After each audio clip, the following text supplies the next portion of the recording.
सभी को स्त्री दिवस की हार्दिक शुभकामनाएं।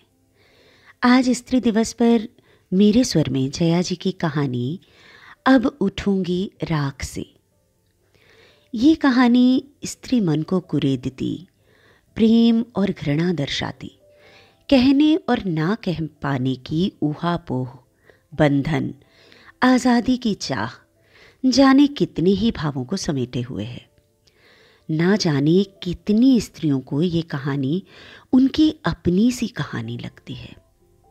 तो प्रस्तुत है आज की कहानी अब उठूंगी राख से। मुझे एकाएक विश्वास नहीं हुआ कि ऐसा हो गया है। उसी क्षण मुझे भारहीन हो जाने की अनुभूति हुई और मैं पीछे लगे बिस्तर पर धम्म से बैठ गई।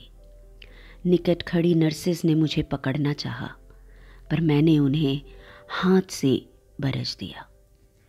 मेरे कानों में अभी तक डॉक्टर के शब्द I am sorry he is no more फड़फड़ा रहे हैं। कुछ पलों तक मैं वह फड़फड़ाहट सुनती रही। फिर मैंने अपने ठीक सामने के बिस्तर पर लेटा हुआ वह शरीर देखा जिसके साथ मैं गुज़श्ता 35 सालों से थी और जिसका मुंह इस वक्त सफ़ेद चादर से ढका हुआ है।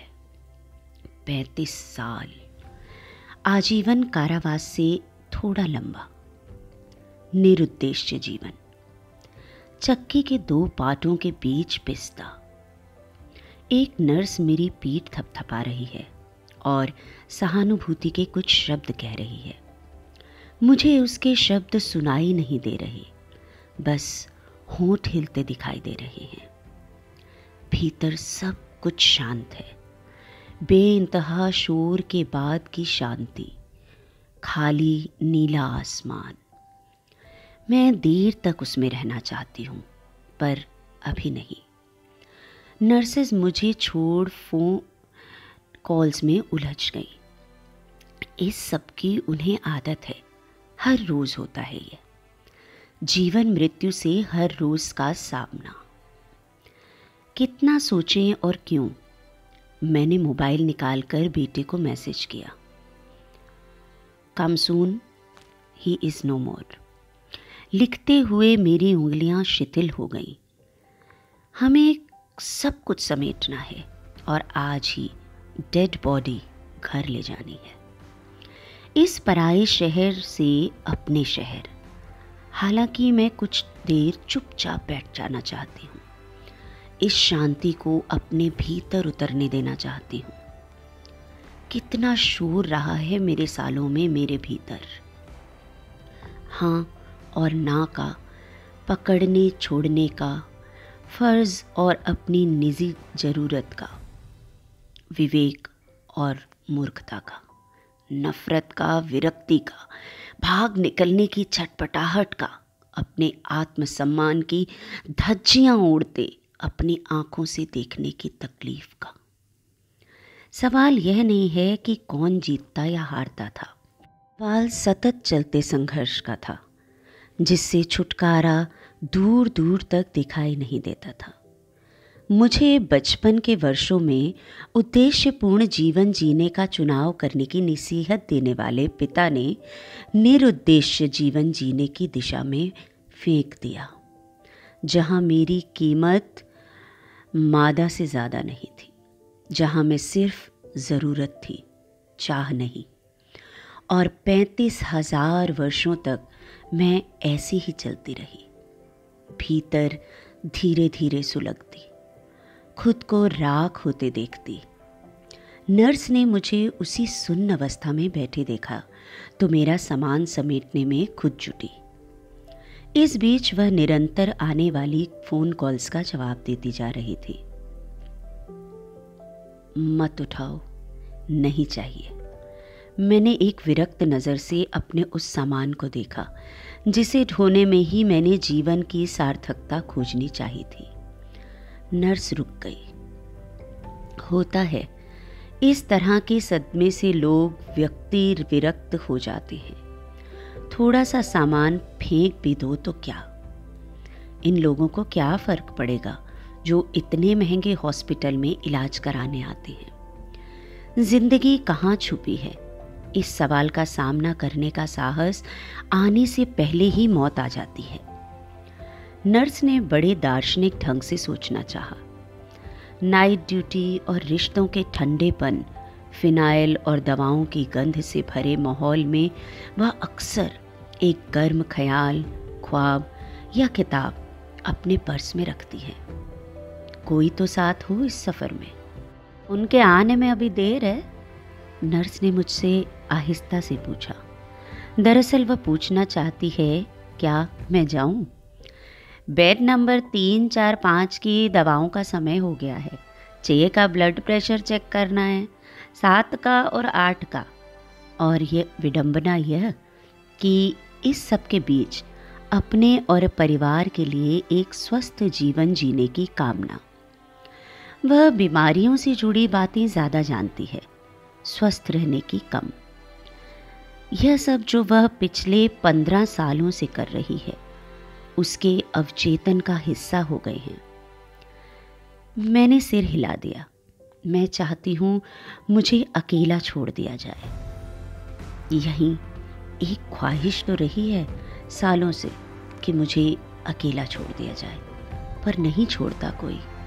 लोग कितने भूखे हैं, दूसरों को चूस लेना चाहते हैं। मेरा पति तो मेरी गुठली तक नहीं छोड़ता था। नर्स चली गई तो मैंने उस ठंडे कमरे में एक भरपूर नज़र डाली जहां हम पिछले 20 दिनों से रह रहे हैं। यहाँ सब कुछ ठंडा रहा, डॉक्टर और नर्सेस के व्यवहार से लेकर हर चीज़। लोग इतनी ठंड में कैसे रह लेते हैं, जैसे मैं रहती आई हूँ सालों साल। मेरे सामने मेरा पति सो रहा है, चिर निद्रा। मैंने हमेशा इनके सोने का इंतज़ार किया है ताकि मैं अपने मन के काम कर सकूं, जो मैं वास्तव में करना चाहती थी। वे टुकड़े टुकड़े काम मुझे जीवन देते रहे हैं।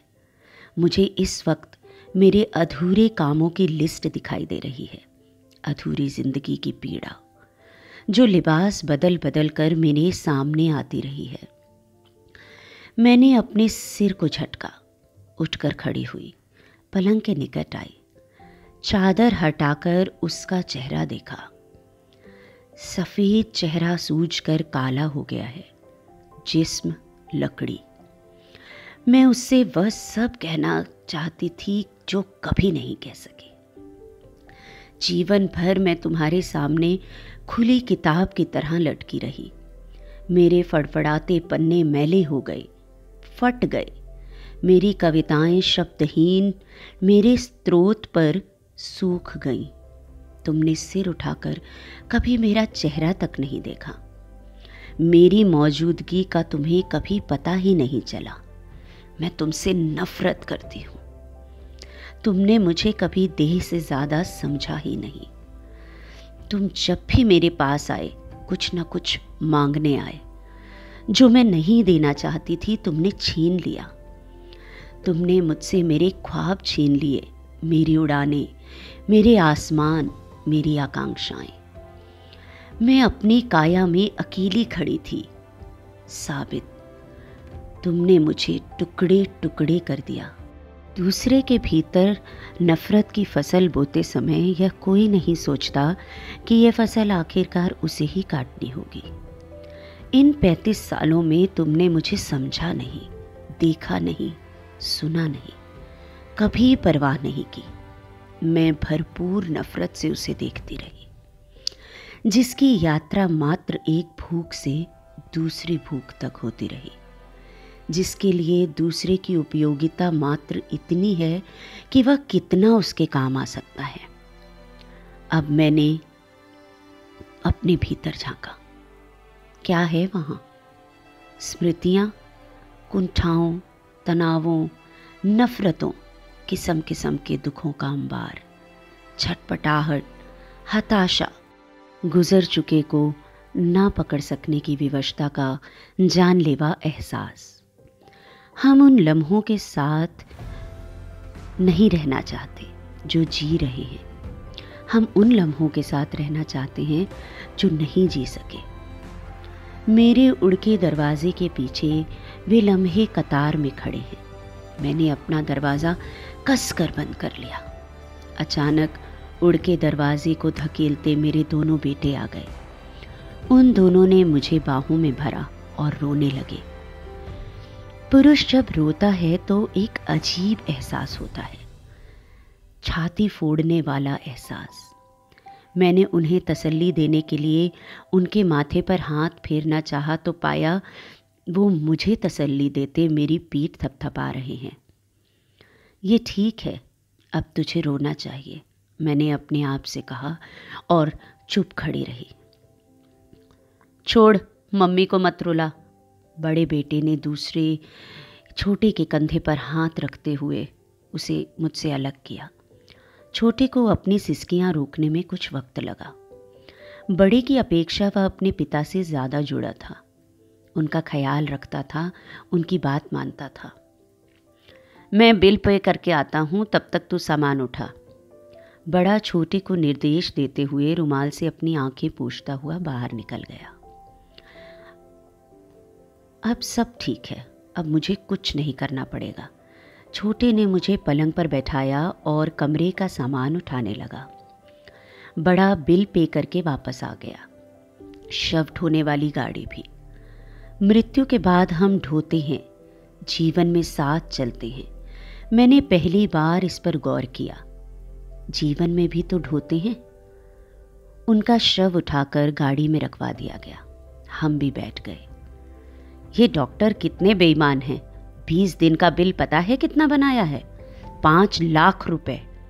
बड़ा छोटे से कह रहा है। दोनों सामने बैठे हैं, मैं पीछे। क्या फ़ायदा था इस हॉस्पिटल में आने का? ये लोग क्या ज़िंदगी दे देते हैं और तनाव देते हैं। मैं कह भी रहा था जो भी है घर में झेलेंगे, पर मेरी सुनता कौन है। आज तक 15 लाख खर्च हो चुके हैं। छोड़ ना भैया, इस वक्त ऐसी बातें करने का समय नहीं है। घर में क्या मरने के लिए छोड़ देते? छोटे ने कहा। बड़े ने झुंझलाते हुए कहा और खिड़की के बाहर देखने लगा। छोटे ने तब तक मोबाइल निकाल लिया और सबसे पहले अपनी दोनों बहनों को कॉल करने लगा। जब तक हम घर पहुंचेंगे मेहमानों की भीड़ मौजूद मिलेगी। ये प्रथा किसने क्या सोचकर चलाई होगी कि जिन पलों में आप सबसे ज़्यादा अकेला रहना चाहते हैं, उन्हीं पलों में भीड़ से घिरे रहें। वे दोनों अपने अपने मोबाइल से रिश्तेदारों के नंबर ढूंढकर उन्हें कॉल करने लगे। मैं चुपचाप दोनों तरफ से आवाजाही देख रही हूँ, अपनी आँखों से, बगैर उसमें कुछ जोड़े या घटाए। मेरा मोबाइल बंद है। ज़रूरी कॉल करने के बाद मैं उसे बंद कर देती हूँ। उसमें उन लोगों के नंबर हैं जिनके चेहरे तक मुझे मुश्किल से याद रहते हैं, हमारे रिश्तेदारों के। दोस्तों का मोबाइल नंबर मैं याद कर लेती हूँ, भीतर ही भीतर डायल करके बात कर लेती हूँ। कभी उनका भी नंबर बहुत बिजी रहता है, पर कोई बात नहीं, उनको मेरे दोस्तों का घर आना बिल्कुल पसंद नहीं था।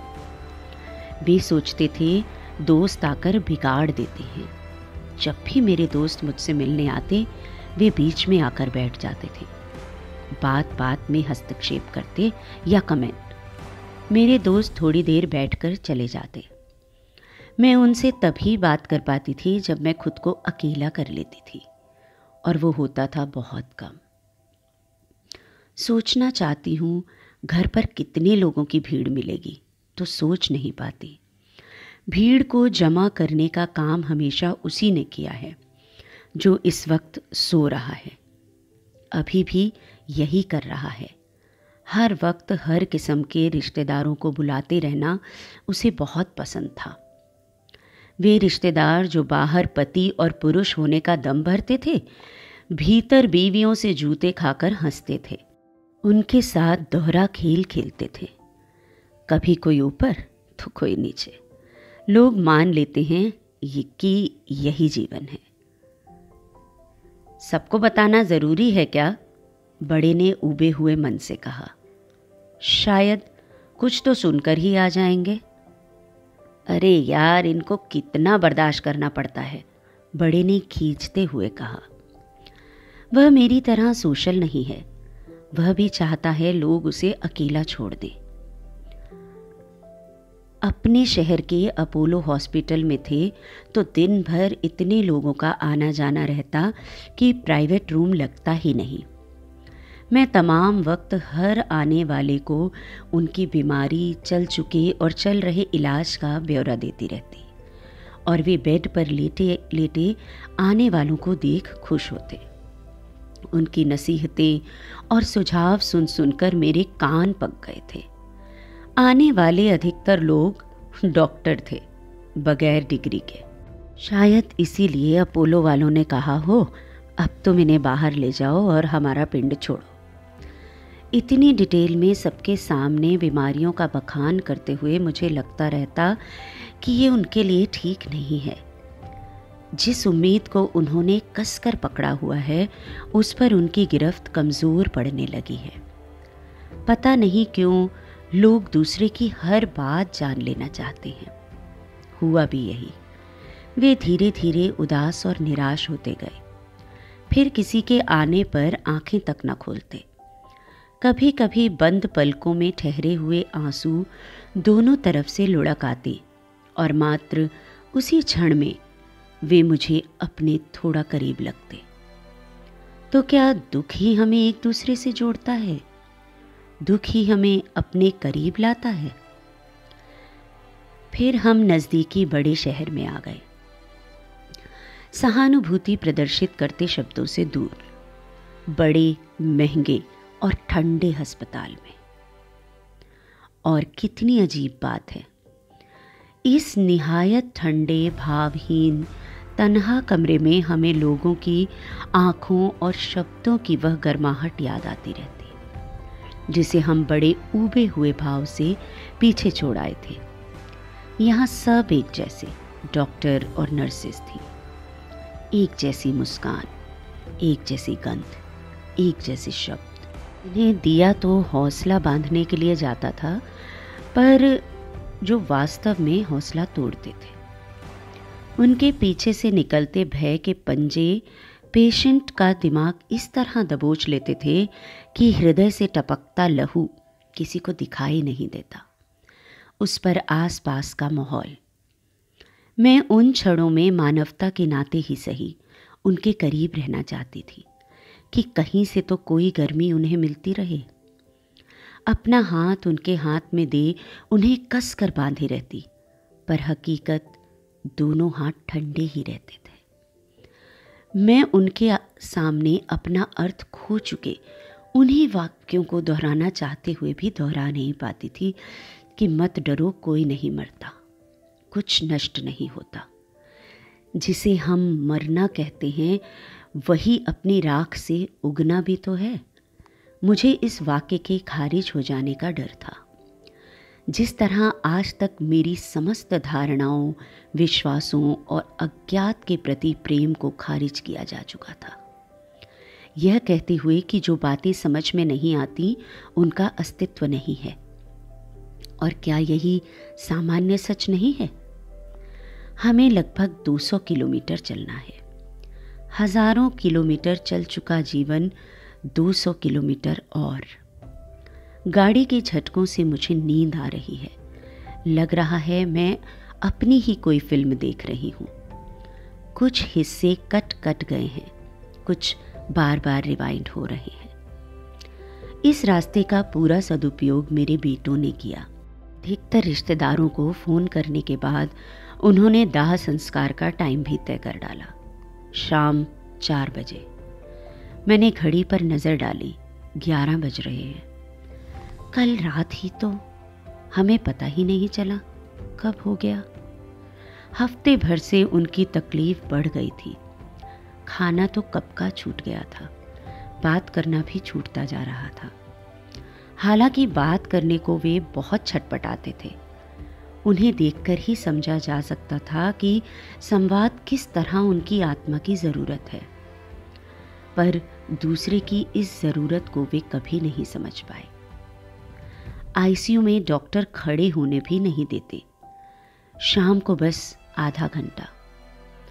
24 घंटों के जमा शब्दों का अंबार। वे जल्दी जल्दी कुछ कहने की कोशिश में कुछ न कह पाते, हांफने लगते। नर्सेज उन्हें पकड़कर सुला देती और मुझे बाहर कर देती।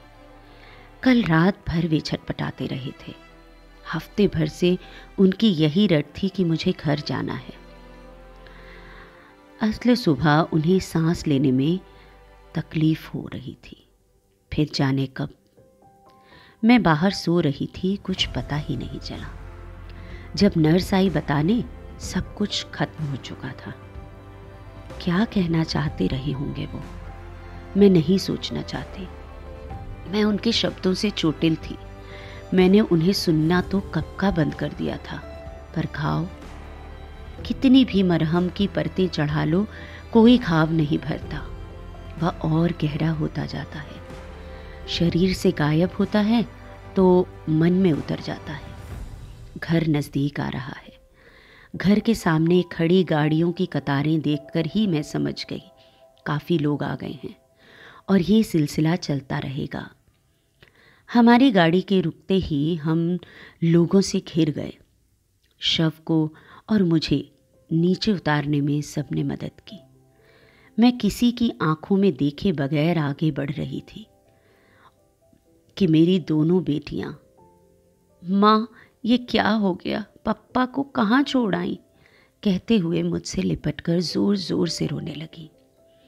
मैंने दोनों को अपनी बाहों में समेटा और चुप कराने की नाकामयाब कोशिश करने लगी। फिर जैसे तैसे हम ऊपर आए। नीचे की मंजिल मेहमानों से भर चुकी थी। सोफे हटाए जा चुके थे। गमले दूर सरकाते हुए फर्श पर बड़ी बड़ी दरियां बिछाई चुकी थी। चाय पानी का बंदोबस्त भी किया जा चुका था।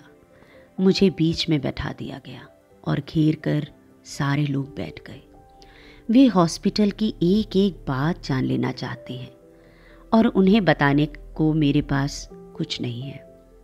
फिर भी मैंने थके हुए भाव से उन्हें 2-4 बातें बताईं और दीवार से टिकते हुए अपनी आंखें बंद कर ली। मेरे चेहरे पर किसी ने थकान देखी होगी। एक कंबल और एक तकिया लाकर मुझे वहीं लेटा दिया गया। मैं ये कुछ घंटे खामोशी से गुजार देना चाहती थी। वे मुझे बाहर खींचना चाहते होंगे, मैं अपने भीतर रहना चाहती थी। इस वक्त जिस मोड़ पर खड़ी थी, मेरे सामने 2 रास्ते थे। एक वह जिसे मैंने घसीटते पार किया था, दूसरा यह जिसे मैं अपने पैरों पर चल के पार करना चाहती हूँ। कौन है मेरे साथ? कोई नहीं। उसने मुझे ऐसी जगह ले जाकर छोड़ा है जहाँ से आगे के रास्ते भी मैं नहीं पहचानती।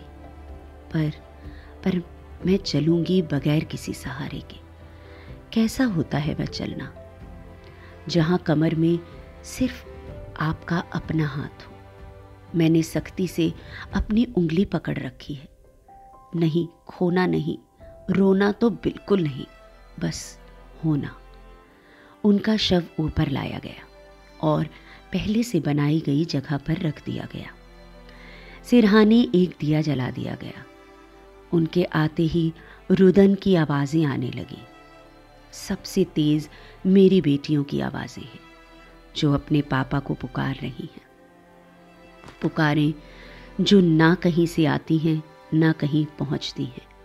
वे हमेशा मध्य में रहती हैं, आंसुओं की मानिंद पारदर्शी, कांपती, अपनी जगह तलाशती।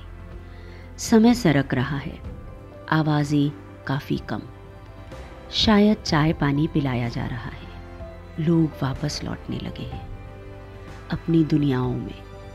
घर गृहस्थी, बच्चों, पति और शॉपिंग की बातें। सिर्फ किसी किसी के आने से ही रुदन तेज हो जाता।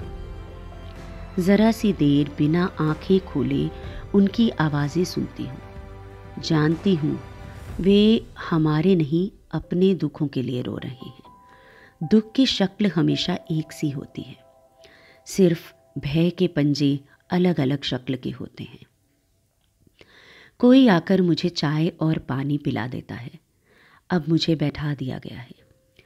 कोई कोई तो मेरे गले से चिपक कर इतनी ज़ोर से रोती है कि मेरा हृदय चीखना चाहता है, बस करो, भीतर सूखा रेगिस्तान है, कब से तो चल रही हूँ, ना कोई छाया नज़र आती है ना पानी।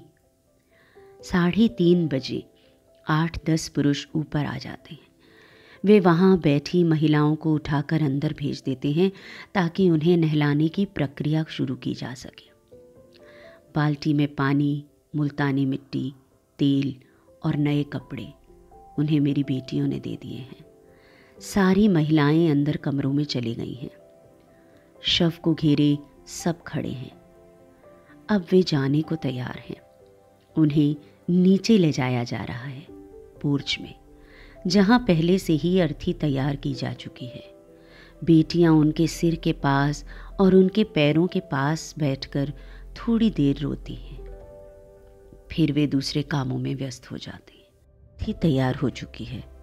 औरतों को आखिरी बुलावा आता है कि अंतिम दर्शन कर लो। सारी महिलाएं नीचे उतरती हैं, मुझे भी साथ लेती हुई। जो छोटी है उनके पैर छूकर प्रणाम कर रही है, जो बड़ी है उन्हें हाथ जोड़कर विदा दे रही है। मुझे ले जाकर उनके पैरों के पास खड़ा कर दिया जाता है। मैं आंखें उठाकर इधर उधर देखती हूँ। जाओ, हमारे बीच सिर्फ एक ही शब्द बचा है, क्षमा, जिसे दिया और लिया जा सकता है। मैंने न लिया न दिया। अर्थी उठती है।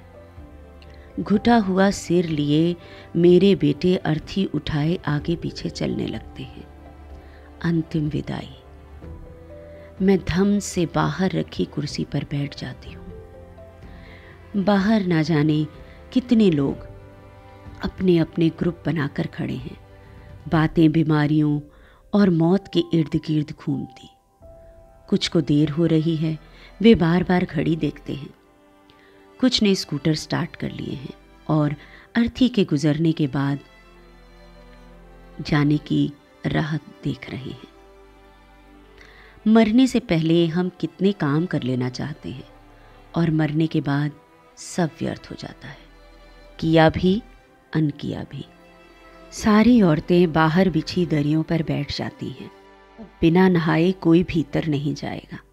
पहले ऊपर की सफाई होगी, जहाँ वे लेटे थे, उस जगह तुलसी का पौधा रखा जाएगा। फिर नीचे बैठी तमाम औरतें बाहर लगे नल पर हाथ मुंह धोकर अंदर प्रवेश करेंगी। सबसे पहले मुझे ले जाकर नल के सामने खड़ा कर दिया गया और पाइप मेरे सिर पर है। मुझे लगा मेरे शरीर पर इतना नीला जहर चढ़ चुका है कि अगर किसी संकल्प से मैंने इसे धोया तो समूची धरती नीली हो जाएगी। पानी मेरे कपड़ों और जिस्म पर पड़ पड़ कर नीचे गिरता रहा मिट्टी में। इस पानी से धोऊंगी इस देह को कि पूरी शुद्ध हो जाऊं अपने जैसी। मुझे नहलाकर गीले कपड़ों सहित अंदर भेजा गया। मैं ऊपर आकर बाथरूम में घुस जाती हूँ। अब इसी तरह बाहर खड़ी सारी औरतें पहले आधा फिर पूरा नहाएंगी। मेरे जिस्म पर लाइट कलर के कपड़े हैं। मेरे बाथरूम का दरवाज़ा खटखटाकर मेरी बेटी ने मुझे दिए हैं। ये कपड़े उसे मेरे वार्डरोब से मिले भी मुश्किल से होंगे। मैंने हमेशा डार्क कलर पसंद किए हैं, जिसमें कुछ न कुछ दिखे। वह मुझसे बात करने का अवसर ढूंढ रही हैं। मैं उन्हें कोई अवसर नहीं देना चाहती। मैं फिर उन्हीं औरतों के मध्य आकर बैठ जाती हूँ जिनका ध्यान अब सिर्फ अपनी बातों की तरफ है। औरतें ही शब्दों की जननी हैं। वे हमेशा विश्लेषण ही करती हैं, चल गए के किए हुए या सुने हुए कामों का विश्लेषण। कोई जब मर जाता है तो लोग कितना झूठ बोलते हैं। हालांकि कायरों के लिए यही एक समय होता है सच बोलने का। अब कोई तुम पर हमला नहीं कर सकता, पर ना जाने क्यों मौत को वे महिमा मंडित करते हैं। औरतें एक दूसरे से शिकायत कर रही हैं कि अब तो मिलना सिर्फ किसी के जन्म लेने, शादी करने और मरने तक ही सीमित हो गया है। कोई काम नहीं है फिर भी फुर्सतें नहीं हैं। इनकी दुनियाएं कितनी छोटी हैं, जिन्हें खींच खांच कर भी बड़ा करना चाहती हैं, च्युइंगम की तरह। जैसे ही बड़ा होता है फट जाता है। मुक्ति धाम से पुरुष वापस आ गए हैं। नहाने धोने के बाद वे पंक्ति बनाकर खाने के लिए बैठ जाते हैं। सब दिन भर के भूखे हैं। शव जब तक घर में हो चूल्हा नहीं जलता। चाय भी दूसरों के घरों से आती है। बर्तनों की खड़खड़ाहट होती है। सबके सामने स्टील की थालियां और कटोरियां। आज लगभग मोहल्ले के सभी घरों से खाना आया होगा। किस्म किस्म की सब्जियां, रोटियां, दाल, चावल, अचार वगैरह वगैरह। खाना देखते ही सबके चेहरों पर रौनक आ जाती है। सबसे पहले उन चारों को खिलाया जाता है जिन्होंने शव को कंधा दिया है। 4 लड़के घुटा हुआ सिर लिए खाना खा रहे हैं। इसके बाद दूसरे समस्त पुरुषों को खाना परसा जाता है। मैं मन ही मन उन सारे घरों का आभार व्यक्त करती हूँ जिन्होंने इतनी मेहनत से हमारे घर डब्बे भर भर खाना भेजा है। हालांकि यह प्रथा मुझे कभी समझ नहीं आती। समझ में तो खैर बहुत कुछ नहीं आता। पुरुषों का खाना निपटने के बाद औरतों को बिठाया जाता है। इतने सारे लोग, 10 कमरों वाले बंगले में पैर रखने की जगह नहीं है। शारीरिक आवश्यकताएं कभी पीछा नहीं छोड़ती। सबको सब कुछ चाहिए। खाना खाने के बाद लोग अपने घरों को लौट रहे हैं। आखिरी में बस रिश्तेदार बच गए हैं जो अलग अलग कमरों में जाकर लेट गए हैं। मैं भी अपने कमरे में आ गई हूँ। 13 दिन घर भरा रहेगा। पहले पगड़ी की रस्म, फिर 12वां, और जब तक ब्राह्मण भोज ना हो जाए। मैंने अपने कमरे का दरवाज़ा अंदर से बंद कर अपना वार्डरोब खोला। सारे रुपए, सारा सोना, ज़मीनों के कागजात सब बाहर निकाले। मैंने हिसाब लगाया, काफ़ी रकम थी। जितना भी मेरा जीवन बचा है आराम से निकल सकता है। 35 सालों का मुआवजा, सेवा का इनाम। मैंने कुछ कभी नहीं कमाया, पर मेरे पास हमेशा खूब रहा। मेरे सामने मेरी ड्रेसिंग टेबल के साथ एक आईना है, आदमकद। मैंने खुद को देखा, अपने लिबास को। पलंग पर बिछी वे सारी चीज़ें रखी हैं जिन्हें मैंने थोड़ी देर पहले निकाला है, और वे भी जो मेरी नज़र बचाकर मेरे भीतर से निकल कर बाहर आ गई है। डर, कुंठा, नफ़रत, सेक्स, जंग, दुस्वप्नों का ढेर और ना जाने क्या क्या। शादी कोई बुरा सौदा नहीं है अगर हम अपने कमबख्त आत्म को दूर तक खदेड़ आएं या गला दबाकर मार दें। और दुनिया की समस्त बेवकूफ़ औरतों को शादी ज़रूर करनी चाहिए, जैसे मैंने की। अचानक मुझे हंसी आ गई। मैं ज़ोर ज़ोर से हंस रही हूँ।